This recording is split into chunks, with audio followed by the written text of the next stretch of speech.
அனைவருக்கும் வணக்கம். விண்வெளி சக்தியை பின்பற்றி வாழுகின்ற பயிற்சி முறை. விண்வெளி சக்தி என்றால் என்ன? அது எப்படி நாம் பயிற்சி மேற்கொள்வது? விண்வெளி சக்தி என்பது ஒரு மாய சக்தி அல்ல. அது வேறு ஒண்ணும் இல்லை. மின்காந்த அலைகள் என்று சொல்வார்கள். இந்த மின்கா மின்காந்த அலைகள் தான் சித்தர்கள் அட்டமா சித்து என்று சொன்னார்கள். இந்த அட்டமா சித்துக்கு அட்டாங்க யோகம் செய்ய வேண்டும் என்று சொன்னார்கள். அட்டாங்க யோகம் என்பது அன்னப்பாதையை தூய்மை செய்வது. இந்த அன்னப்பார்வை தூய்மை செய்கின்ற பொழுது அந்த அட்டமா சித்தி என்று சொல்லக்கூடிய வசித்துவம் மீன்ஸ் கடைசியில் வசித்துவம்னு சொல்லுவாங்க. ஒரு வசியப்படுத்துதல்னு சொல்லுவாங்க. வசியப்படுத்துதல்னா கைப்பற்றுதல், வசியப்படுத்துதல், வயப்படுத்துதல், லயப்படுத்துதல், வசியப்படுத்துதல் அல்லது கைப்பற்றுதல் என்று பொருள்.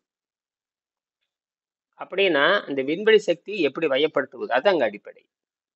இதை சித்தர்கள் கற்றுக்கொண்டார்கள். இதற்கு சான்று நமக்கு ஜெர்மனி மருத்துவர் சான்றாக இருக்கிறார். இவர் பார்த்தீங்கன்னா ஜெர்மனியில் தோன்றி அமெரிக்காவில் தொழில் புரிந்தவர்.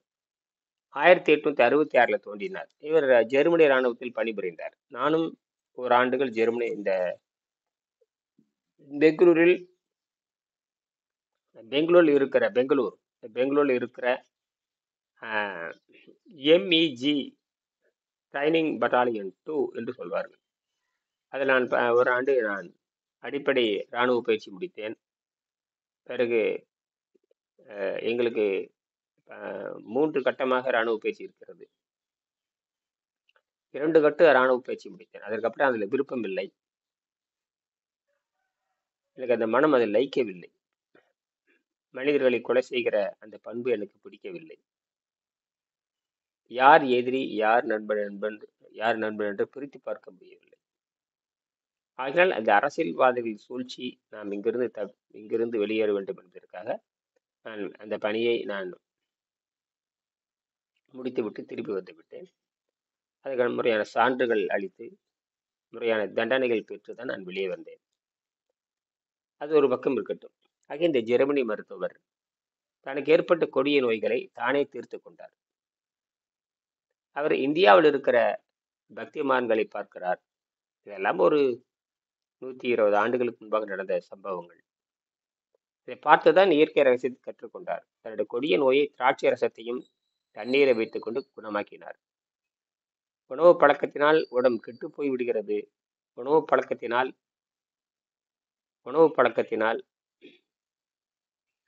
உணவு பாதை, செரிமான பாதை, வாய் முதல் வலதுவார வரை அத்தனையும் செரிமான பாதை தான். ஒவ்வொன்றும் வெவ்வேறு வகையான செயல்பாடு உடையது.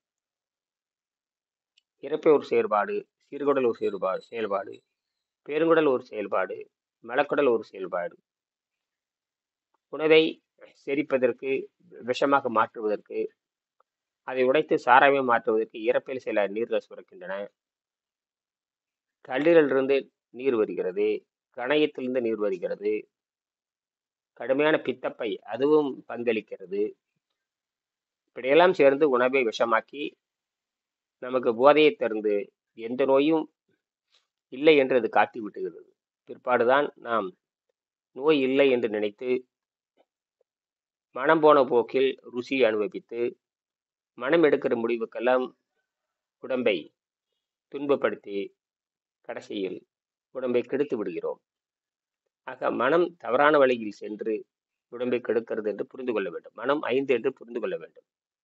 மேல் மனது, நடுமனது, ஆழ் மனது, அப்புறம் ஒருவழிப்பட்ட மனது, ஒடுங்கிய மனது என்று 5 நிலை இருக்கிறது. இப்பொழுதுதான் சைக்காட்ரிஸ்ட் என்று சொல்கிறார்கள். உளவியல் மருத்துவர்கள், மனநல மருத்துவர்கள் என்று மேலை நாட்டில் பரவி கொண்டிருக்கிறது. நாம் இந்த உளவியல் அடிப்படையாக கொண்டுதான் நாம் சிந்திக்க வேண்டும். சித்தர்கள் உலகத்தில் முதலாக உளவியலை கண்டுபிடித்தார்கள். ஏறத்தாழ ஒரு 15,000 20,000 ஆண்டுகளுக்கு முன்பாக சித்தர்கள் இந்த இதை கண்டுபிடித்தார்கள். தமிழர் நாகரிகம் என்பது சாதாரண நாகரிகம் அல்ல. ஏதோ ஒரு சிறு இனம் என்று சொல்கிறார்கள். இல்லை, இது நாகரிகம், பெரிய நாகரிகம். இந்தியாவுக்கே ஏன் உலகத்திற்கே வழிகாட்டுகின்ற ஒரு பெரிய நாகரிகம். மக்களுக்கு உதவி செய்கின்ற நாகரிகம். எந்த நாகரிகம் ஒன்று அழித்து வளரக்கூடியதல்ல, இது செழித்து வளரக்கூடியது. அதில் முக்கியமானது தமிழ். இந்த தமிழ் இருக்கிற நாகரிகம் உயிர்மை என்ற அடிப்படையாக கொண்ட முறை 33 ஒலிக்குறிப்புகளும் 247 எழுத்துக்களை கொண்டு மிக ஆழமான அசைக்க முடியாத ஒரு இலக்கணத்தை கொண்டது. ஆகினால்தான் இவ்வளவு நம்ம செய்தியில் இருக்கிறது. திருவள்ளுவர் மிகப்பெரிய ஒரு ஞானி, திருவள்ளுவர் மிகப்பெரிய முனிவர் என்று சொல்லலாம். மிகப்பெரிய மாமுனி, திருவள்ளுவ மாமுனி என்று சொல்வார்கள். வீர மாமுனி என்பது போல திருவள்ளுவ மாமுனி என்று சொல்வார்கள். அவர்தான் அந்த முனைந்து முனைந்து பல தத்துவங்களை, பல நாட்டு தத்துவங்களை, பல்வேறு இலக்கியத்தில் இருக்கிற தத்துவங்களை எல்லாம் உணர்ந்து அது கருத்தை பதிவு செய்தார். வையத்துள் வாழ்வாங்கு வாழ்பவன் வானோரையும் தெய்வத்தில் வைக்கப்படும் என்று சொன்னார். எப்படி வையத்துள் வாழ்வாங்கு வாழ்வது? இந்த வாழ்வாங்கு வாழ்வதன் மூலமாக நோயை குணமாக்கிக் கொள்ள முடியுமா? நாம் இந்த வாழ்வாங்கு வாழ்கின்ற பொழுதுதான் உடம்பை கெடுக்காமல் இயற்கைக்கு ஒப்படைக்க வேண்டும். நாம் விண்வெளியிலிருந்து வந்தோம், அணுவாக விண்வெளிக்கு செல்ல வேண்டும், அவ்வளவுதான். அணுவாகத்தான் வந்தோம், இங்க உருவமாக மாறினோம். பிறகு உருவத்திலிருந்து நம் அருவத்தை, இந்த உயிர் என்ற மனம் என்கிற அருவத்தை பிரித்து கொண்டு நாம் இயற்கையிடம் கொடுத்து விட வேண்டும். இதுதான் விஷயமே. இதை யாரும் மாற்ற முடியாது. எல்லாம் இந்த விண்வெளிக்குள் நடந்தாக வேண்டும். இதுதான் குவாண்டம் பிசிக்ஸ், குவாண்டம் பயோபிசிக்ஸ். இந்த துகளை புரிந்து கொண்டால், இந்த அலையை புரிந்து கொண்டால் நாம் பிறந்த இடத்துக்கு ஒழுங்காக சென்று விடுவோம். இதில் யாரும் மாற்ற முடியாது. நோய்வாய்ப்பட்டு சாக வேண்டும் அல்லது இயற்கையை புரிந்து கொண்டு இந்த உயிரை அவரிடம் கொடுத்து கொள்ள வேண்டும். உயிர் அப்படியே தான் இருக்கும், உடல் அப்படியே தான் இருக்கும். சுத்தமான உடல் நீண்ட காலம் வாழ்ந்து அது கதிர்வீச்சை கொடுத்து வருகின்றவர்களுக்கெல்லாம் அந்த தூண்டலை கொடுக்கும். கார்பன் மெட்டீரியல் வந்து அந்த கதிர்வீச்சுடைய மெட்டீரியலாக மாறுகிறது. சாதாரண கார்பனுக்கு கதிர்வீச்சு இருக்கிற கார்பன் இருக்கிறது, கதிர்வீச்சு இல்லாத கார்பன் இருக்கிறது. அந்த கதிர்வீச்சுடைய கார்பனாக மாறி அதை நெருங்கி வருகின்றவர்களுக்கு தூண்டுதல் கொடுத்து ஒரு நம்பிக்கையை கொடுக்கும். இப்படித்தான் சித்தர்களுடைய உடல் அழைக்கப்பட்டது. ஆக நாம் இந்த வையத்துள் வாழ்வாங்கு வாழ்ந்து நாம் இந்த ஆரோக்கியத்தை எப்படி பெற்றுக்கொள்வது? நாம் எதை பற்றியும் கவலைப்பட தேவையில்லை. கடுமையான நோய்களை பற்றி நீங்கள் கவலைப்பட தேவையில்லை. எந்த நோய்களாக இருந்தாலும் சரி, உடல் பருத்து போன நோய்கள், உடல் பருத்து அதனால் வரக்கூடிய கொழுப்பு நிறைந்த உடல், போலி நீர் இருக்கிற உடல், துர்நீர் கெட்ட நீர் இருக்கிற உடல், அதிகப்படியான உப்பு இருக்கிற உடல், அதிகப்படியான கொழுப்பு இருக்கிற உடல், அந்த கொழுப்பினால் வரக்கூடிய சக்கரை நோய், கொழுப்பினால் வரக்கூடிய அமில கொழுப்பினால் வரக்கூடிய சக்கரை நோய், அமில கொழுப்பினால் அமிலம்னா புளிப்பு, அரிப்பு தன்மையுடைய கொடூரமானது. நாம் சாப்பிடுகின்ற மாவு கொழுப்பாக மாறி அமிலமாக மாறிவிடும். நாம் சாப்பிடுகிற எண்ணெய் செரிக்க முடியாமல் பல்வேறு வகையான புளிப்புத்தன்மை உண்டாக்கி ரத்தத்தை கெடுத்து விடும். நாம் சாப்பிடுகின்ற மாவு, விரும்பி சாப்பிடுகின்ற மாவு, அது கொடுமையான வேதியியல் பொருளாக மாறிவிடும். இயற்பியல் பண்பிலிருந்து வேதியியல் பண்பாக மாறி அது கொழுப்பாக மாறி அமிலமாக மாறி உடலெங்கும் அரித்து கொண்டிருக்கும். இதெல்லாம் நாம் அந்த உணவு பழக்கத்தினுடைய கொடுமைகள். உணவு பழக்கத்தை விட்டால் இந்த உடம்பு இயற்கை ஜெயத்தில் வாழும். அதான் இந்த வையத்தில் வாழ்வாங்க வாழ்தல். இந்த வையத்தில் வாழ்வாங்க வாழ்தல் என்று சொன்னால் எப்படி வையத்தில் வாழ்வாங்க வாழ்வது?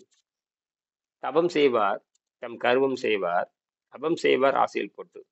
ஆக வையத்தில் வாழ்வாங்க வாழ்வது எப்படி? தபம் செய்வார்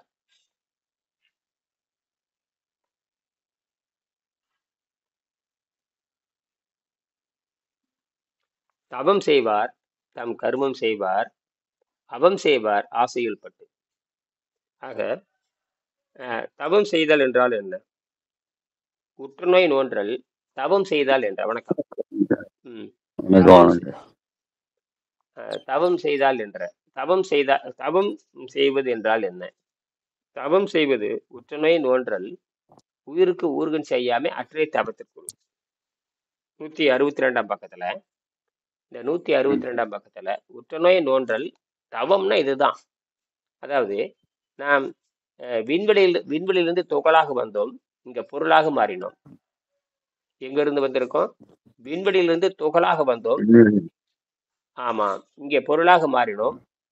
பொருளாக மாறி திருப்பி இந்த மனம் என்கிற உயிரை பிரித்து அணுவாக மாறி மீண்டும் விண்வெளியில் கலந்து விடுகிறோம். இதுதாங்க விஷயம். வேற ஒண்ணுமே இல்லை. துகளாக வந்தோம், பொருளாக மாறினோம். பிறகு ம். இந்த உயிர் என்கிற துகளை வெளியே விடுகிறோம். அது விண்வெளியோடு கலந்து விடுகிறது. இதுல எந்த குழப்பமும் இல்லை. ரொம்ப ரொம்ப ஆழமா பார்த்தீங்கன்னா இதுதான் விஷயமே. இதுல வந்து உடம்பு கெடுக்காம இருந்தோம்னா அந்த அலையை வந்து ஒழுங்காக ம். விண்வெளியிலும் கொடுத்து விடலாம். இந்த விண்வெளியிலிருந்து வந்த உடலானது உடல் நேரடியாக வராது, அணுவாகத்தான் வந்தது. அணுவாக வந்து பூமியில் பொருளாக மாறுகிறது, உயிர் பொருளாக மாறுகிறது. நேத்து அவர் கேட்டார் இல்லையா ஒரு கேள்வி, உயிர் எங்க தொடங்குச்சுன்னு கேட்கிறார் இல்லையா? ஆமா ஆமா. அது வேற ஒண்ணும் இல்லை. அது ஒரு உயிர் அணுவாக கிளம்பி வருது. அதாவது அந்த அணுதான் பொருளாக மாறும். அணு வந்து பொருளாக மாறும், உயிர் பொருளாக மாறுது. அது சடப்பொருளாக மாறும், உயிர் பொருளாக மாறும். இதெல்லாம் ம். வந்து நன்கு திட்டமிடப்பட்டுதான் இயற்கையில் இருக்கிறது. அது இங்கே வந்து உயிராக மாறுகின்ற போது அது ஒரு 350 கோடி ஆண்டு காலம் எடுத்துக்கிறது. அது தாவரத்துல வேற தொடங்குது. நமக்கு 350 கோடி ஆண்டு இடைவெளி இருந்தங்காட்டி புரிந்து கொள்ள முடியல. எத்தனை கோடி ஆண்டு? 350 கோடி ஆண்டு இடைவெளி இருந்தங்காட்டி புரிந்து கொள்ள முடியல.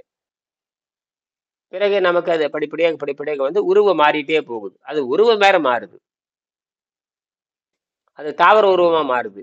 அப்புறம் அது புழு உருவம் மாறுது, பூச்சி உருவமா மாறுது, ஊர்வன உருவமா மாறுது.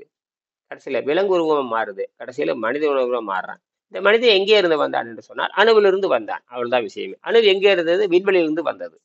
அவ்வளவுதான். அதான் அண்டம் தான் பிண்டம் சொன்னேன். இதை புரிஞ்சுக்கிறதுக்கு நமக்கு பல கோடி ஆண்டு ஆகுது. யோசிச்சு யோசிச்சு பார்த்தா இங்க இருந்து தான் வந்திருக்குன்னு தெரியுது. எப்படி பார்த்தாலும் இந்த விண்வெளிக்குள்ள தான் சுத்திட்டு இருக்கணும். ம். எப்படி பார்த்தாலும் விண்வெளிக்குள்ள தான் இருந்தா, செத்து போனாலும் விண்வெளிக்குள்ள தான், உயிரோட இருந்தாலும் விண்வெளிக்குள்ள தான், உயிரை ஒப்படைச்சாலும் விண்வெளிக்குள்ள தானே. அப்ப விண்வெளி தான்ங்கிறது இன்னும் ஏன் புரிந்து கொள்ள முடியல? காரணம் மயக்கம். காரணம் அந்த உணவு மயக்கம் தான். ஆக அந்த வையத்துள் வாழ்வாங்கு வாழுகின்ற பொழுதுதான் நாம் இந்த உடலை வந்து திருப்பி இயற்கைக்கு கொடுக்க முடியும். உடலை கொடுக்கறது இல்ல, உயிரை கொடுக்கிறது. உடல் இங்கதான் இருக்கும். இது கார்பனாக மாறிவிடுகிறது. அதாவது கதிர்வீச்சுடைய கார்பனாக மாறிவிடுகிறது. சாதாரண கார்பன் என்பது வேறு, கதிர்வீச்சுடைய கார்பன் என்பது வேறு. ரேடியோ ஆக்டிவ் மெட்டீரியலாக மாறிவிடும். கார்பன்ல பல வகை இருக்கு, உங்களுக்கு தெரியும். அதுல கதிர்வீச்சு உடைய கார்பன் கார்பன் 14 சொல்லுவாங்க, கார்பன் 14 சொல்லுவாங்க. அது வந்து ரியாக்டிவ் மெட்டீரியல். அது கிட்ட போனா அதை கதிர்வீச்சு கொடுத்து அதை மற்ற பொருளை தூண்டி விட்டு, இப்ப நாம வந்து ம். கிட்ட போனோம்னா அந்த தூண்டி கொடுக்கும் நமக்கு. அதனாலதான் சித்தர்களை தன் உடம்பை வந்து கதிர்வீச்சு உடலாக மாத்தி இருக்கிறாங்க. இது அப்பதான் புரியுது நம்ம. ஓ, சித்தர்கள் கதிர்வீச்சு உடைய கார்பன் 14 மாற்றி இருக்கிறார்கள். அந்த கதிர்வீச்சை தான் மனிதனுக்கு தூண்டும். நமக்கு கிட்ட போனாங்கன்னா அது செய்யும். ரொம்ப ஆச்சரியமான விஷயம்தான். அப்போ இந்த கார்பன் 14 வைத்துக் கொண்டுதான் வரலாறு கண்டுபிடிக்கிறார்கள். எத்தனை வயது என்று கண்டுபிடிக்கிறார்கள். இந்த கீழடியில் தோன்றிய அகழாய்வில் கிடைத்ததெல்லாம் அந்த கார்பன் 14 என்கிற தூண்டுதலை வைத்து அதில் இருக்கிற அரிசி, அதில் இருக்கிற கரிம தாதுக்கள், அதில் இருக்கிற நெல்வணிகள் அது எப்படி சிதைகிறது என்று கண்டுபிடித்து விடலாம். ஒரு நானோ துகள் அளவுக்கு கரிம தாது இருந்தால் போதும் வயதை கண்டுபிடித்து விடலாம். ஒரு நானோ துகள் அளவுக்கு இந்த கரிம தாதுகள், இந்த கார்பன் மூலக்கூறு இருந்தால் எப்பொழுது தொடங்கியது என்று கண்டுபிடித்து விடலாம். ரொம்ப ஆச்சரியமான விஷயம். இதை வைத்துக் கொண்டுதான் கண்டுபிடிக்கிறார்கள். அது நோபல் பரிசே வாங்கினாங்க அதுக்கு. ஆக நம்ம இந்த ம். வையத்துள், ஆமா, வையத்துள் வாழ்வாங்கு வாழ்ந்தால் நாம் திருப்பி மறுபடியும் நாம் இயற்கைக்கு இந்த உடலை ஒப்படைத்து விடலாம். அதற்கு பேருதான் அட்டமா சித்துன்னு சொன்னாங்க. அட்டமா சித்து என்பது என்ன? அந்த அட்டமா சித்துன்னு பாத்தீங்கன்னா இந்த கடைசியில பாத்தீங்கன்னா வசித்துவம்னு ஒண்ணு வரும். ம். இதுக்கு முந்தைய காணொலியில் பேசியிருக்கேன். காலையில் யாரும் வரலையா தெரியாது, நான் பேசியிருக்கேன். இந்த ஆ. வசித்துவம்னு வரும். வசித்துவம்னு என்ன தெரியுமா? வசித்துவம்னா வையப்படுத்துதல்னு அர்த்தம். வசித்துவம் என்று சொன்னால் வயப்படுத்துதல் அல்லது வாங்குதல் அல்லது நயப்படுத்துதல் அல்லது கைப்பற்றுதல் அர்த்தம். அப்ப ம். அண்டவெளி சக்தியை வசப்படுத்துதல் என்று அதை எழுதுறாரு. அது அனிமா, லகிமா, கரிமா, மகிமா, பிராத்தி, பிரகாமியம், ஈசத்துவம், கடைசியில் வசித்துவம். வசித்துன்னு வசியம் பண்றதுன்னு என்ன அர்த்தம்? தன் பக்கமாக ம். ஈர்த்தல் அர்த்தம். வசியம் செய்தல். தன் பக்கமாக புருஷனை கொண்டாட்டி வசியம் செய்தாள். பொண்டாட்டியை புருஷன் வசியம் செய்தல் என்று சொன்னால் தன் பக்கமாக ஈர்ப்பதற்கான சில கலைகள். அவ்வளவுதான்.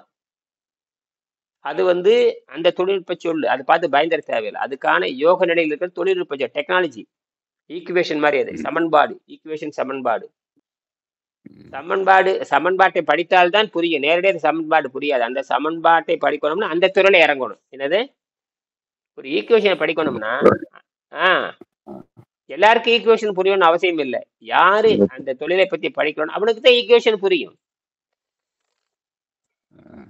ம். வோல்ட் ஆம்பியர், வோல்ட் படிக்கணும், வோல்ட் ஆம்பியர், அப்புறம் வந்து ரெசிஸ்டன்ட்டுங்கிறான், விஐஆருங்கிறான். இதெல்லாம் இந்த விஐஆர்னா ம், அந்த எலக்ட்ரிசிட்டி படிக்கிறவனுக்கு அந்த ஈக்குவேஷன் புரியும். சும்மா எல்லாத்துக்கும் புரியாது. இந்த மாதிரி அந்த சமன்பாடு தான் அதில் அந்த சமஸ்கிருதம் சில சமன்பாடுகள் உடையது. தமிழும் அப்படித்தான். அந்த யோக முறையில் போகும்பொழுது அந்த சமன்பாடு இப்படித்தான் எளிமையாக்கணும். ஆக அந்த சமாதிங்கிறத வேற ஒன்றும் இல்லை. மறுபடியும் இந்த உடலை பின்னம் ம். இல்லாமல் இயற்கைக்கு ஒப்படைத்தல், அவ்வளவுதான். அதற்கு மனம் ஒடுங்க வேண்டும், அதான் விஷயமே. அதற்கு மனம் வந்து ஒடுங்கிய மனம்ங்கிறது 4வது மனம் ஒடுங்கிய நிலைன்னு பேரு. அப்புறம் ஒன்றுபட்ட நிலை ஒடுங்கிய நிலைன்னு பேரு. கூட்டு நிலை, ஒன்றுபட்ட நிலை, அந்த ஒடுங்கிய நிலையில் தான் இந்த உடம்பு வந்து இயற்கைக்கு ஒப்படைக்கிறோம். அதாவது விண்வெளிக்கு ஒப்படைக்கிறோம். எங்க ஒப்படைக்கிறோம்? விண்வெளிக்கு. இந்த விண்வெளியிலிருந்து வந்தோம்னா துகளாத்தான் வந்திருக்கிறோம். எந்த மாதிரி வந்திருக்கிறோம்? போகலாம். துகள் துகளாகவும் இருக்கும், அலையாகவும் இருக்கும். அது இங்க பூமியில வந்து பரிணமிக்குது. பரிணமிக்கிறதுக்கு அது 350 கோடி ஆண்டாயிருக்கு. அந்த தாவரம் தான் கடைசியில படிப்படியாக மாறி தாவரம் தான் என்னவா மாறிடுச்சு. நடக்கிற ஒண்ணு வேண்டாம். இப்போ ஒரு ஆலமரம் எடுத்துக்கு. ஆலமரம் வந்து பார்த்தீங்கன்னா 1/4 ஏக்கர், அரை ஏக்கர் அளவுக்கும் பரவக்கூடியது. அதனுடைய பூமியினுடைய பிடிப்பை பார்த்தீங்கன்னா ஒரு 10 அடியில தான் பூமி பிடிச்சி வச்சுக்குது. பிடிச்சி வச்சு நின்றுக்குது. அந்த அப்புறம் பார்த்தீங்கன்னா மரம் பிரம்மாண்டமா வளருது. மரம் பிரம்மாண்டமா வளருது இல்லையா? அது பிடிச்சு வச்சிருக்கிற மண். கவனிக்கிறீங்களா? வணக்கம், கேக்குதா? கேக்குறியா? அது இந்த பிடிச்சு வச்சிருக்கிற மண் பரப்பை காட்டிலும் அது ஓங்கி வளர்ந்துக்குது பாருங்க. அந்த மரத்தை எடை போட்டோம்னா பிடிச்சு வச்சிருக்கிற மண்ணை காட்டிலும் பல 1000 மடங்கு, பல 100 மடங்கு அது அடர்த்தியா இருக்குது. எடை அதிகமா இருக்கு. இது எங்க இருந்து வந்துச்சுன்னு கேட்டீங்கன்னா, சுத்தி இருக்கிற ஆகாய சக்தி, காற்று சக்தியை வந்து உடம்பை பெருக்கிடுச்சு. மண்ணுக்கு அது மண்ணை பிடிச்சிருக்கிறத வச்சிருக்குது. மண்ணை பிடிச்சிக்கிறதுக்கும் தண்ணி எடுத்துக்கிறத தவிர மற்ற உடல் பெருகல் எங்கிருந்து வருது? அது விண்வெளி சக்தியில் எடுத்துக்கிட்டு தான் அந்த உடல் பெருகுது. இந்த உயிர் சக்தி அங்கிருந்து எடுத்துக்குது. அதனால உடல் பெருகிட்டே போய் பிரிஞ்சுட்டே போகுது. ஆனா பற்றி இருக்கிற இடம் பார்த்தீங்கன்னா கம்மியா தான். ஒரு 10 மீட்டர் மீன் பண்ண ஒரு 20 அடி சுத்து, 30 அடி சுத்துல தான் அந்த பெரிய ஆலமரம் இருக்காரு. அந்த மண்ணுக்கும் வளர்ந்து நிக்கிற எடைக்கும் சம்மந்தமே இல்லை. பல மடங்கு எடையா இருக்குது. பல மடங்கு எடை. அப்ப அந்த சக்தி எங்கிருந்து எடுத்தது? வெளியிருந்து எடுத்துச்சு. அதே போலத்தான் நம்ம உடம்பு பாத்தீங்கன்னா அணுவாத்தான் இருக்குது. கடைசியில பல்கி பெருகுது. சதை பிரியதானே பெருசா மாறி இருக்குது. ஆமா. எடை எங்கிருந்து வந்ததுங்க ஐயா? திங்கறதுனால கொழுப்பு எருமை தவிர திங்கறதுனால உண்மையான எடை வளர்றது இல்லை. இவன் தப்பா கணிச்சுட்டான். அப்ப இந்த வரும். திங்கறதுனால கொழுப்பு ஏறி ஆள் அது அமில கொழுப்பா மாறிடும். அமில கொழுப்புன்னு சாதாரண இல்லை. ஆளை அரித்து சாகடிக்காத புற்றுநோய் வர்றது காரணம். முதல் நீங்க புற்றுநோயை பத்தி பேசலாம். நம்ம எல்லாம் பேசிக்கே புற்றுநோயில இருந்து எல்லாத்தையும் புரிஞ்சுக்கலாம். புற்றுநோய் தானே கண்டால பயப்படுறாங்க ஆரம்ப காலத்துல இருந்து. அந்த புற்றுநோயே தீர்ந்து போகும்னா மற்ற நோயெல்லாம் ஒண்ணுமே இல்லை. அப்ப அங்க புற்றுநோய் தீர்ப்பதற்கு நீங்க வழியை கண்டுபிடிச்சிட்டீங்கன்னா மரணம் எல்லாம் பெருவாழ்வை கண்டுபிடித்து விடலாம். ஏன்னா உணவு என்பது உணவு சாப்பிடறமே, அது வந்து மனம் முடிவெடுக்கிறாங்க. இங்க மாட்டிக்கிட்டான். அறிவு முடிவெடுப்பதல்ல. அது இந்த மனம். நான் கூட நேற்று சாப்பிட்டேன். நேற்று வந்து ஒரு கத்திரிக்காய் சாப்பிட்டேன் ஐயா. கத்திரிக்காய் சாப்பிடுறது ருசியா இருக்கு. மாதிரி 2வது கத்திரிக்காய் 3வது கத்திரிக்காய் சாப்பிட்டாச்சு. அப்புறம் நிறுத்திட்டோம். போதும்டா நிறுத்திக்கிட்டேன். என்னது மனம்தான். அது என்ன பண்ணாலும் அங்கதான் வந்து நிக்குது. ஒரு கத்திரிக்காய் சுவையா இருக்குது, அப்படி கத்திரிக்காய் பொரியல் அது கொஞ்சம் சுவையா வணக்கி இருக்காங்க. சரி, ஒரு ஸ்பூன் சாப்பிட்ட உடனே 2வது ஸ்பூன் சாப்பிட சொல்லுது. அப்புறம் 3வது ஸ்பூனுக்கு போகுது. உடனே வயிறு என்ன மாத்த எச்சரிக்கை, வயிறு வந்து கும்முன்னு டே அப்படிங்குது. என்னது? டக்குன்னு எடுத்து எச்சரிக்கை காட்டு. உடனே 2வது கத்திரிக்காய் சாப்பிட்றப்ப வயிறு நிறைஞ்சு போச்சு. என்னய்யா அது? ஒரு கத்திரிக்காய் மீறி பேர் ஒரு 25 கிராம் இருக்கமா, 30 கிராம் வெந்த கத்திரிக்காய் அது. அது ம். ரைட்டு. அது போன உடனே 3வது ம். கத்திரிக்காய் வர்றப்போ அவ்வளவுதான். என்ன இந்த கத்திரிக்காய் மொத்தம் அளவே 50 கிராம் கூட தாண்டி இருக்காது. ஆ. உடனே அது போதுங்குது. உள்ள விடுற அப்படிங்குது. சரி நிறுத்தியாச்சு. அப்ப நல்லா போச்சு. அவ்வளவு. ஒரு 10 நிமிஷம் தண்ணி குடிச்சிட்டு அப்புறம் சரியா போச்சு. அவ்வளவுதான். ஆக இதை தெரிஞ்சு போகுது நமக்கு. இதை ரொம்ப நுட்பமா கவனிச்சிருக்கிறாங்க சித்தர்கள். ஓ, மனந்தாண்ட உணவை விரும்புது.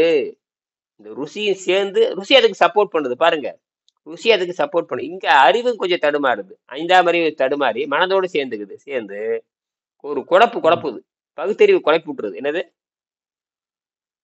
பகுத்தறிவு. பகுத்தறிவு குழப்பி விட்டு அது வந்து இந்த அனுபவிக்கிறதுல ம். இறங்கிட்டு நம்மள நோயாளியா மாத்திடுது. கடைசியில என்ன ஆகி போச்சுன்னா, அது நீண்ட காலமா குடல்ல தங்கி தங்கி சிறுசிலிருந்தே தங்கி தங்கி நமக்கு எல்லா நோய், ம். முதுமை, வறுமை, முதுமை, வறுமை, நோய், நொடி, பிரச்சனை, குழப்பங்கள் அடடடடா இதெல்லாம் 1,00,000 பிரச்சனை உண்டாக்கி விட்டுரும். ம். இதை புரிஞ்சுக்கிட்டு என்ன பண்ணாங்கன்னா அட்டமா சித்துன்னு எழுதிட்டாங்க. என்னது? அட்டமா சித்து, அட்டாங்க யோகம்னு எழுதுனா அந்த அட்டாங்க யோகத்துல இந்த முதல் விதி எழுதுறாங்க ம். பாருங்க. அது ரொம்ப ஆச்சரியமா இருக்கு. முதல் விதி இயமம்னு பேரு. ஈ யா மா இம் இயமம்னு பேரு. இப்ப நாம படிக்கிறது நியமம். புரியுதா? ம். ஈயமத்துல 10 இருக்கு. அதுலயே வந்து ஈயமத்துல 10 இருக்கு. நியமத்துல 10 இருக்கு. இப்ப நாம செய்யறது வந்து நியமத்துல 2வது விதி. ஆனால் ஈயமத்துல வந்து இந்த அட்டாங்க யோகத்துல 2வது விதி நியமம். நியமத்தில் முதல் விதி தூய்மை. இப்ப நம்ம தூய்மை தான் பண்றோம். இதையும் நீங்க புரிஞ்சுக்கணும். இது அதுக்கப்புறம் 3, 4, 5, 6, 7, 8 அங்க போக தேவையில்லை. நீங்க 2வது ஆ. நியமத்திலே 10 விதி இருக்கு. அது முதல் விதி அக தூய்மை. ஆ. இதுதான் இதுக்கான ஆதாரம் எங்க இருக்குன்னு கேட்டீங்கன்னா, இன்னொரு பதஞ்சலி அப்படிதான் எழுதுறாரு. பதஞ்சலி வந்து வடக்கு இருந்து வந்தவர் தான். இந்த 2 பேரும் வடக்கு இருந்து வந்தவங்க தான். ம். மொத்தத்துல 8 பேர் வந்திருக்காங்க ஐயா. இந்த 2 பேர் தான் உறுதியா இருக்கு. மிச்சம் 6 பேர் எங்க போனான்னு தெரியாது. இந்த காளிங்கர் அது எழுதுறது அது பாத்தீங்கன்னா நத்தத அவரு சிவயோக மாமுனி, பதஞ்சலி, ம். வியாக்கிரமர் இதெல்லாம் எங்கேயும் நமக்கு தெரியல. வியாக்கிரமர் எங்க போனாருன்னு தெரியாது. அப்புறம் வந்து ம். சிவயோக மாமுனின்னு ஒருத்தர், அவங்க யாருன்னு நமக்கு தெரியல. அவங்க என்ன எழுதுனாங்கன்னு தெரியல. அப்புறம் நந்திகள் ம். 4 சிவயோக மாமணிங்கிறாரு. அந்த 4 பேர் யாருன்னு தெரியல.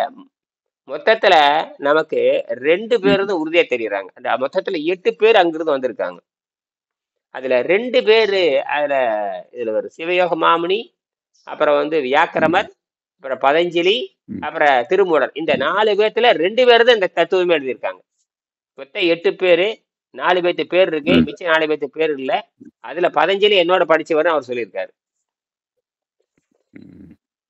இந்த 2 பேரும் என்ன எழுதுறாங்கன்னா, இந்த நியமத்துல முதல் விதி தூய்மைன்னு எழுதியிருக்காரு.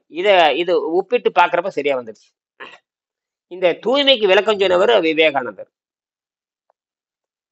ஆ. உள்ளேயும் தூய்மையா இருக்கணும், வெளியே தூய்மையா இருக்கணும் அவர் சொல்லிட்டாரு. அப்ப இந்த உள்ளேயும் தூய்மை, வெளியும் தூய்மைனா இதை திருவள்ளுவர் வர்றாரு. புறந்தூய்மை நீரால் அமையினா அக தூய்மை நீரால் அமைன்னு சொன்னாரு. இது நமக்கு புரிஞ்சுக்கிறதுக்கு பல ஆண்டு ஆயிப்போச்சு. பல ஆயிரம் ஆண்டு ஆச்சு.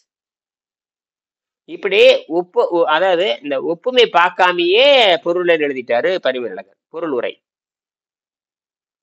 ஒண்ணும் பண்ண முடியல. அதாவது ஒப்புமை பார்க்காமயே இந்த ஸ்டடி கம்பேரிட்டிவ் ஸ்டடின்னு சொல்லுவாங்க. அது வந்து பெரிய ஆராய்ச்சிங்க. பல கோடி ரூபாய் செலவழி பண்ணுவாங்க. ஒரு இலக்கியத்துல இருக்கிற கருத்தை இன்னொரு இலக்கியத்தோடு பொறுத்து பார்த்து இந்த இலக்கியம் சொல்றது அதுவா, உயர்ந்த நோக்கம் என்ன இருக்கிறதுன்னு பார்த்து ஒப்பிட்டு பண்ணி பல மொழியில வேற பார்க்கணும். நல்ல வேலை நமக்கு கிடைச்சிருச்சு. இல்லைன்னா இவர் எளிமைப்படுத்திட்டாரு. அது ஜெர்மன் டாக்டர் எளிமைப்படுத்தினாரு. அதனால இதை வச்சுதான் அப்புறம் திருவள்ளுவர் வந்து எப்படி வாழும்னு எழுதுறாரு. அப்ப வையத்துள் வாழ்வாங்கு வாழ்வோர்னாவே அந்த தவம் செய்து வாழ்வார் எழுதுறாரு. தவம்னாவே பசி தாக்கத்தை கட்டுப்படுத்துது. தவம் எப்படி செய்வது? அருந்தியது அற்றது போற்றி உள்ளேன். என்னது? மிகுனும் அந்த ஜீரநீர் சுரந்தாலே இப்ப நேற்று கத்திரிக்காய் சாப்பிட்டேன்னு ம். சொல்றேன் இல்லையா? அப்ப கத்திரிக்காய் சாப்பிட கத்திரிக்காய் வந்து கிரீன் ஃபுட்டு தான். அது ஒன்றும் சாவு எல்லாம் வரப்போறது இல்லை. என்னது? கத்திரிக்காய் வந்து கிரீன் ஃபுட், அதாவது பச்சை காய்கறிகள் அல்லது கிரீன் ஃபுட்டு அல்லது வந்து அது இன்னும் நம்ம சொல்லுவாங்க ஆக்சிடேஷன் ஃபுட்டுன்னு சொல்லுவாங்க. ஆன்டி ஆன்டி ஆக்சிடேஷன் ஃபுட்டுன்னு சொல்லுவாங்க. ஏன் டீ நீங்க இந்த டீ தூள்ல பாத்தீங்கன்னா பச்சையா ஒரு வட்டம் போட்டிருப்பான். டீ தூள் இந்த ம், மூலிகை பொருள்ல பாத்தீங்கன்னா பச்சையா ஒரு வட்டம் போட்டிருப்பான். ம், இந்த மூலிகை பொருள் உணவுப் பொருள் பாத்தீங்கன்னா நீங்க கவனிச்சு ம், பாருங்க. அதுல பச்சையா ஒரு வட்டம் போட்டிருந்தானாவே ஆன்டி ஆக்சிடென்ட் ஃபுட்டுன்னு பேரு. அதை பார்த்தா பெரும்பாலும் பாத்தீங்கன்னா அது கீரை பொடியா இருக்கும் அல்லது மூலிகை பொடியா இருக்கும். ம். இவன் ஃபுட்டுன்னு போட்டு போடுவான் பாரு, அது வேற. ஃபுட்டுன்னு போடுறதெல்லாம் இந்த பச்சையில வராது. வராது. நீங்க டீ தூள் எடுத்து பார்த்தா கூட பச்சை போட்டிருப்பேன். ஏன்னா டீ தூள் மூலிகையில இருந்து வருது இல்லையா? ஆ, அதனால இந்த வட்டம் போட்டுரும். அது என்னன்னா அந்த வயிற்றுல சுரக்கிற ஜீரண நீர் சுரக்குது பாருங்க, இந்த விஷ நீர். அந்த அந்த நீருக்கு வந்து தங்கிட்டு இருக்கிற எலக்ட்ரானை பாருங்க. எல்லாத்துலயும் எலக்ட்ரான் இருக்குது, நமக்கெல்லாம் ஒரு அளவும் தெரிய மாட்டேங்குது, படிச்சா தான் தெரியுது. ஓ, எல்லாமே அணுதான், எல்லாமே. அதுதான். ஆமா, அதுல இருக்கிற எலக்ட்ரான் நியூட்ரான் புரோட்டான் பாருங்க. இதெல்லாம் நமக்கு என்ன, என்னமோ கத்திரிக்காய் திங்கிறங்கிறா. எலக்ட்ரானைத்தான் நீங்க என்ன பண்றீங்க, உள்ள தள்ளுறீங்க. எலக்ட்ரான் நியூட்ரான் புரோட்டான் உள்ள தள்ளுறீங்க. அது வந்து டொனேட் பண்ற எலக்ட்ரானாவா இருக்கணும். அதாவது அந்த திருட வர எலக்ட்ரானுக்கு இது தானம் கொடுத்துடணும். இது அது திருட வருது, இது ம், தானம் கொடுக்கணும். அத பசிங்கிற உணர்வு திருட வருதுங்க, இது தானம் கொடுத்துருது. ம், சரி, கொடுத்தோடனே அது கம்முன்னு இருந்துருது. ம். தானம் கொடுக்காத உணவு எதுவும் கேட்டீங்கன்னா கார்போஹைட்ரேட், மாவு சத்து தானம் கொடுக்காது. ஆ, தானம் கொடுக்காதனால நீ கொடுக்கலையே மாடணும், அது கொண்டு போடுது நம்மளை. எப்படி? ம். இது யாருக்காவது புரியுதான்னு பாருங்க. ரொம்ப கஷ்டம் புரியுறது. புரியுறது அதான் புரியல. புரியவே புரியாது, அதெல்லாம் புரியாது, ஒரு வயலுக்கு புரியாது. யோசிச்சு பார்த்தா தெரியும். என்னடா பசிங்கிறான், தானம்ங்கிறான், என்னடா சோறு தானம்ங்கிறான். அப்ப அப்படி பார்த்தா கொடுக்கு, நீ சாவடிக்கு தான் கொடுத்து உனையவே அது சாவடிக்கிறப்ப அவனை சாவடிக்காதா? ஆ, அப்ப தானமே தப்பா போகுது. உடனே என்ன பண்ணலாம் தெரியுமா? அவனுக்கு பழங்கள் கொடுக்கலாம். 2 பழத்தை கொடுத்து போட்டு நல்லா இருந்து சொல்லிட்டு வந்துடலாம். பழம் கொடுப்பானா இப்ப? ஒண்ணு தர மாட்டான். எங்கேயாவது காய்கறி தானம் கொடுக்கறான்னு பாருங்க, பழ தானம் கொடு. இட்லி தானம் கொடுப்பான், சோத்து தானம் கொடுப்பானே தவிர ஒரு பயல் கூட எப்ப தெரியுமா ம். பழம் வாங்கிட்டு போவான்? சொந்தக்காரன் யாராவது அடிபட்டாதான் பழம் வாங்கிட்டு போவான். சொந்தக்காரன் மட்டும் யாராச்சும் ஆஸ்பத்திரியில படுத்திருந்தா அப்ப மட்டும் பழங்கள், ஆரஞ்சு பழம், ஆப்பிள் பழம், திராட்சை பழம் வாங்கிட்டு போவான். இது வந்து பண்டைய காலத்துல இருக்கிற பழக்க வழக்கங்கள். பிச்சைக்காரன் கிட்ட கொண்டு கொடுப்பான், சோத்தை கொடுப்பான். பிச்சைக்காரனுக்கு பழங்கள் கொண்டே கூட பார்க்கமா, அவனுக்கு சொத்தே காலி ஆயிரு. 100 பிச்சைக்காரனுக்கு பழங்கள் கொடுங்க பார்க்கலாம், வாங்கி கீழே போட்டு போயிடுவான். எவ்வளவு பெரிய நாகரிகமாக உணவு. யாருமே பழங்களை ஆ, தானம், எங்கேயாவது பழங்கள் தானம் கொடுக்கற பாத்துருக்கீங்களா பிச்சைக்காரனுக்கு? அதான், அதான். அன்னதானம் சொல்லிட்டு சோத்தை தான் அது சோத்து வந்து மலிவு, கேவலமான உணவு. சோறுங்கிறது மலிவு, கேவலமானது. வெறும் தண்ணி போட்டு உப்பை போட்ட முடிஞ்சு போச்சுங்க. தண்ணி போட்டு உப்பை போட்டு கொஞ்சம் உப்பு காரம் போட்டு முடிஞ்சு போச்சு. அது என்ன போய் அதை ஊறி போகுது, பொஸ்துன்னு உப்பிக்குது. கொண்டு போய் அள்ளி அள்ளி கொடுத்துட்டு வந்துடுற வேலை மிச்சம். என்னது? அதெல்லாம் மிச்சம். கொஞ்சம் மஞ்சத்தூளை போட்டு முடிஞ்சு போச்சு, மஞ்சச்சோறு, அவ்வளவுதான். அது காய் இருந்தா என்ன, சோறு இருந்தா, உப்பும் காரம் போட்டா முடிஞ்சு போச்சு. இது எப்படிங்க ஆரோக்கியம் வரும்?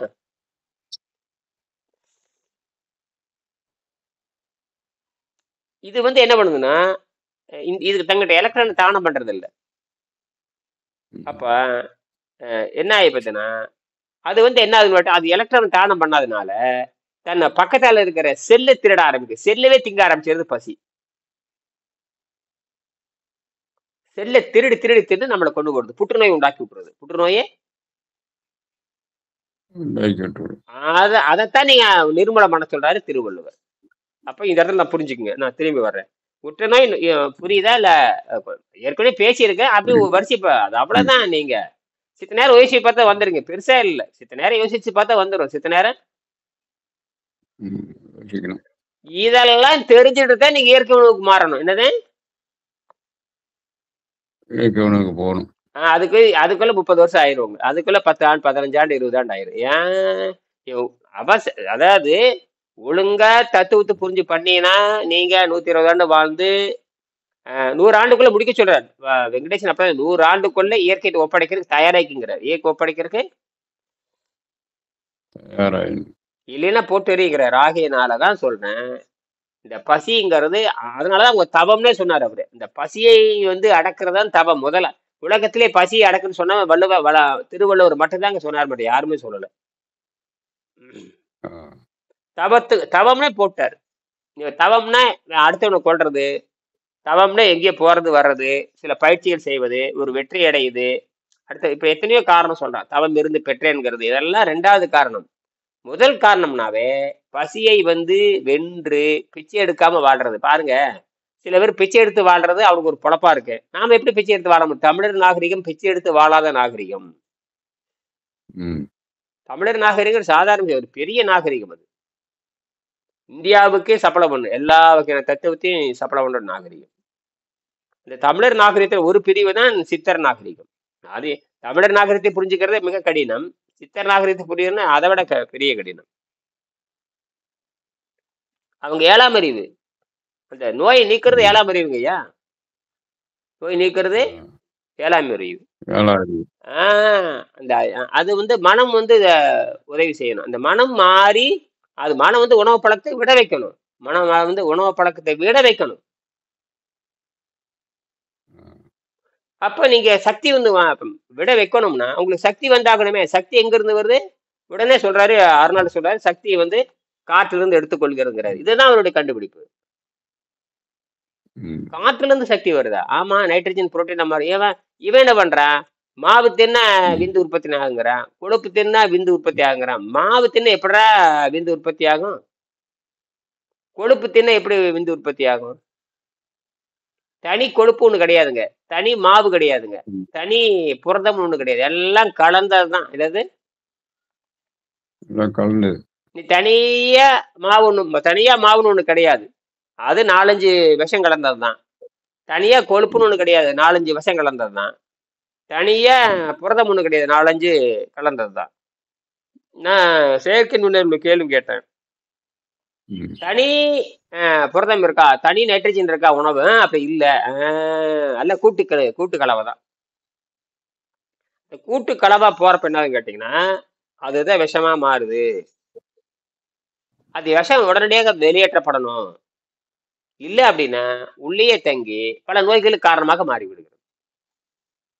இதை புரிஞ்சுக்கணும், அவ்வளவுதான். நீ என்ன சாப்பிட்டாலும் இப்ப தேங்காய் சாப்பிடு, மாங்காய் சாப்பிடனா தொடர்ந்து தின்னுட்டே இருந்தா உள்ள அந்த தேங்காய் பழம் சாப்பிட்டாலும் கூட நீங்க என்ன பண்ணணும்னா இப்ப சாதாரண உணவு சாப்பிட்றன்னு சொல்லியிருக்கோம், அல்லது தேங்காய் பழம்னு வச்சுக்கலாமே. நீ அந்த தேங்காய் பழம் வெளியேற வரைக்கும் அடுத்த தேங்காய் பழத்தை போடக்கூடாது. ஆமா. அப்ப நீங்க என்ன பண்ணணும்? நீரை மருந்தாக அருந்தி அது வெளியே போற வரைக்கும் பார்த்துக்கிட்டே இருக்கணும். அதுக்கப்புறம் நீ தேங்காய் தின்னு, மாங்காய் தின்னு, என்ன வேணாலும் தின்னு. அது வரைக்கும் நீ பொறுமையா இருக்கணும். அப்படி இருப்பேன் நீ தின்னுட்டே இருக்கிறிய. மொச்சக்கொட்டை, தட்டைக்கொட்டை, ஊற வச்சது, அதுதான் ஊற வச்சது ஒரு ஒரு காக்கில திங்கிற, அப்புறம் அதை வச்சது ஒரு காக்கில திங்கிற, அப்புறம் மாங்காய் பழங்கள் ஒரு கட்டு கட்டிடுற, அப்புறம் ஊற வச்சது தேங்காய் பழம், மாங்காய் பழம், என்னென்ன இப்ப தின்னுட்டே தானே இருக்கிற, அப்புறம் இது எப்படி வெளியே போகுது? ம். அப்ப 133வது பாடல் திருக்குறள் வச்சிருந்தா, திருக்குறள் கடைசி குறள் எடுத்து படிச்சு பாத்தீங்கன்னா 1327வது குறள்ல தெளிவா எழுதியிருக்காருங்க. ஆச்சரியமா இருக்கு. 1327 எடுத்து படிச்சு பாருங்க. இருக்கா? இருந்தா பாருங்க. அதாவது அந்த உணலிலும் உண்டல் அறல் இனிது, உணலிலும் உண்டல் அறல் இனிது, காமம் புணர்தலின் ஊடல் இனிது. இந்த அறல்னா என்ன தெரியுமா அர்த்தம்? நீங்குதல்னு அர்த்தம். உணலிலும் உண்டல் அறல் இனிது. உணலிலும் உண்டல், அதாவது உண்பதை காட்டிலும் ஏற்கனவே உண்டது அறல் இனிது பாரு. அறல்னா நீங்குதல் பாரு. இவை செரிமானம் எழுதி வச்சிருக்க இந்த காட்டு முண்டங்கள். அற்றுப்போதல்னாவே இவன் செரிமானம் எழுதி வச்சிருக்கான். ஏன்டா அற்றுப்போதல் சொல்றதுக்கும் செரிமானத்துக்கு சம்பந்தம் இல்லையா? அப்ப திருவள்ளுவர் செரித்ததுன்னு எழுதியிருப்பார் இல்லையா? அவருக்கு தெரியாதா திருவள்ளுவருக்கு? அடுத்தது பாருங்க, புணர்வதை காட்டிலும் பிரிந்து போவது நல்லது. புணர்தலை காட்டிலும் நீங்குவது நல்லதுன்னு எழுதியிருந்தா என்ன அர்த்தம்? இந்த ரெண்டு ஒரே பொருள் அர்த்தம். திருப்பி சொல்லுங்க பார்க்கலாம். புணர்தல்ல சேருதல், ஊடல்னா பிரிதல் அர்த்தம். புணர்தலிலும் ஊடல் இனிது. புணர்தல்னா சேருதல், ஊடல்னா பிரிஞ்சு போதல் அல்லது நீங்குதல் அர்த்தம். எப்படி ஒற்றுமை கொண்டு வந்திருக்காரு பாருங்க. அப்ப உணவு சாப்பிட்டால் உடலை விட்டு நீங்க வேண்டும், புணர்ந்தால் விலக வேண்டும். புணர்ந்தால்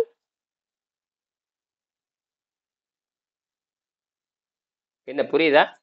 என்னங்க தமிழை படிச்சது இல்லைங்கிறீங்களா?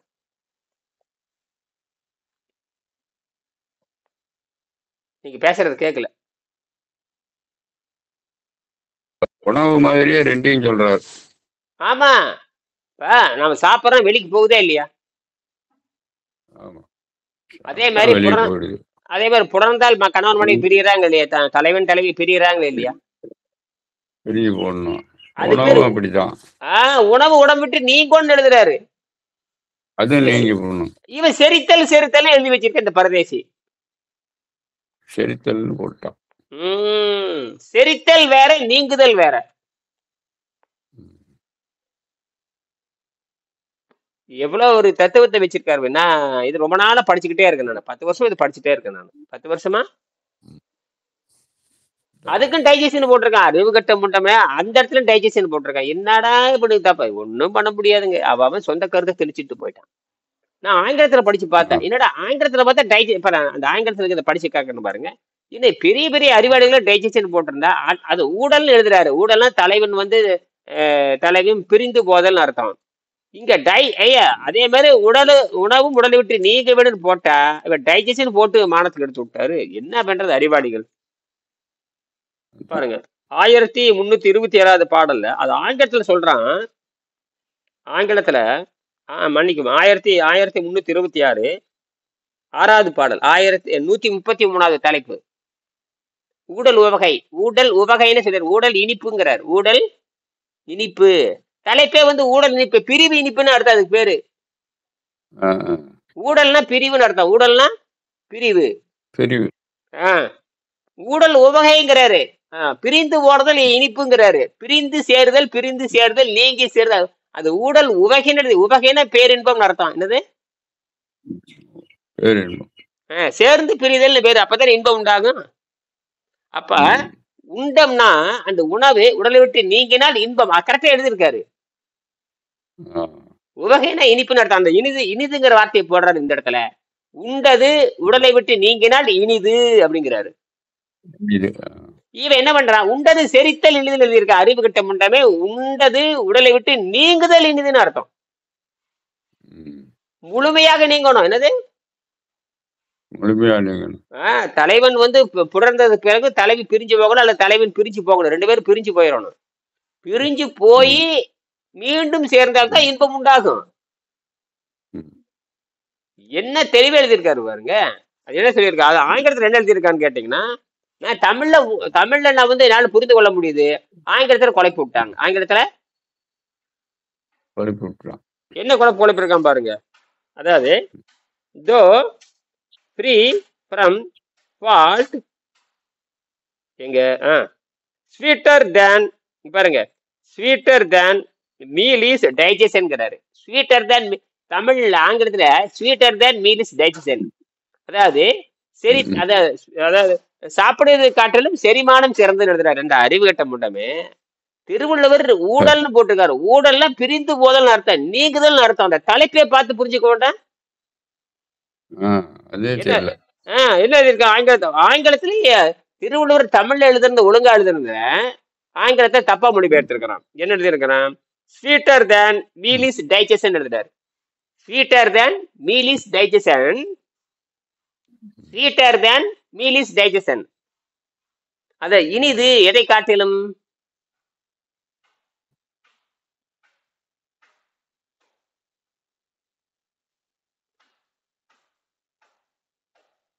And sulk is love than union. சல்க்னா பிரிந்து போதல். அதாவது சேருவதை காட்டிலும் சல்க்னா நீங்குதல் அர்த்தம். யூனியன்னா சேருதல் அர்த்தம். யூனியன்னா சேருதல்.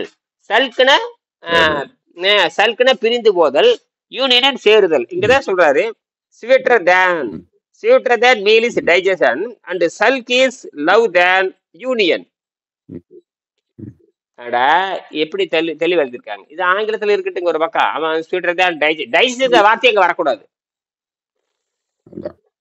அத எப்படி வந்திருக்கணும் தெரியுமா? இங்க பாருங்க.